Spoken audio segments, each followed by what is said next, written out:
thank you all for inviting me to join early to celebrate Black History Month. I was able to change my calendar around, and I'm really glad I got to do it. It was very, very uplifting. And so to all of you Progressive Democrats of Benicia, I want to just say it's nice to be with you again. I just look forward to the day we can do this in person. I am the only woman to have been elected superintendent of public instruction. I really do believe education changed my life forever. Yes, I had wonderful parents, but they gave me a wonderful education. And so from elementary school to graduate school, I got to go to some of the finest schools in the world. And it really did help this daughter of a machinist and a dress clerk to have a wonderful life, to get a wonderful education. I want that for every kid. And so you should know I'm a fifth generation Californian on my mom's side. My grandfather was a teamster back when they drove teams of horses. He delivered bread in San Francisco from a wagon. And by the way, if you ever needed to go to the city for anything, you just go in to see Pop, and he knew what the firefighters know. And that's the grid of San Francisco streets in his head. Pop, how do I get to 450 Sutter? Oh, you just go here, there. Fact is that I was a member of the California Federation of Teachers myself when I was a community college teacher. And I will say to each and every one of you, I really do believe we are very, very much at a propitious moment. And I wanted to serve as chair of the California Democratic Party because I really do believe the Democratic Party and my time in public service gave me so much, and I want to give back. I want to help elect more Democrats, and with your help, work to build a party that we can all be proud of, and that we can invite the young people to join. You know, there are some young people that don't think we're really relevant right now. So I'm running to become chair of our party because we can and we must do better. That was my first slogan when I ran for office the first time, because we can do better. I want to bring inspiration back to our party, not just win the congressional seats we lost. And by the way, we lost 4 congressional seats. You realize that was a third of all the losses in the nation. Here in California, we lost 4 congressional seats. So I want us to identify, train, and support the next generation of Democrats up and down the ballot so that they will champion our platform at every level of public office. Why do we only get involved in partisan races? Ask Elizabeth and others on this call. You learn so much in local government that when the time does come to go to a partisan office, you're much more dangerous. You've learned not only to speak and read a budget, but you've learned so much about getting people to work together and about the issues themselves. So after the November election, a bunch of people called me and asked me to run. They were concerned, again, that even in the face of a huge win for Biden and Harris in California, we'd not only lost targeted congressional seats, we lost a bunch of state propositions. And we would have been much more likely to hold on to those lost seats with increased staff and outreach, a better field plan for engaging communities of color, targeted messaging, stronger management and organization.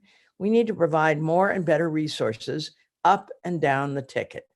We also need to support these nonpartisan races, because the reality is these folks will, in fact, step up and make a difference in the future. But it's also true that a lot of important decisions are made at the local level, really important decisions. I think many of you would be shocked to know how much of your daily life is affected by your city, your school district, your county. So the truth is, how can we do better? Well, we bring back the voters we lost who don't feel heard. We make sure that people that disagree with us don't feel shunned. We welcome healthy debate, knowing that what is best for this beautiful state is optimism, not fear. So when I'm chair, we'll stand for what our platform says we stand for: empowering historically marginalized communities. This will be the party of Medicare for all, clean money and campaign finance reform, housing justice, true environmental justice, including a Green New Deal. And you all who have those amazing refineries near you, you know that we do need, in fact, a lot more attention on the environment. We also don't need to worry about, yes, Black Lives Matter. We also need to worry about immigrants' rights and social justice. And yes, Education and child development need to be a Democratic priority. And that's, by the way, what the state constitution says should be our priority. So I'm running really to be organizer in chief. I want to open this party up and not have so much dominance by the chair, but have much more democratic process for picking people who run our party. Our voters need to know that we're making commitments that are morally right and politically smart. It isn't okay that we've got terrible problems all over the state. Why are we fracking in a state that had earthquakes before they were fashionable? So I have to say we'll lead this party to new heights that don't seem possible right now. And oh, did I mention we're going to have some fun doing it? So while the California Democratic Party has not elected a woman to be its chair, are you ready for this? In over 35 years, and we've only elected 2 women in history.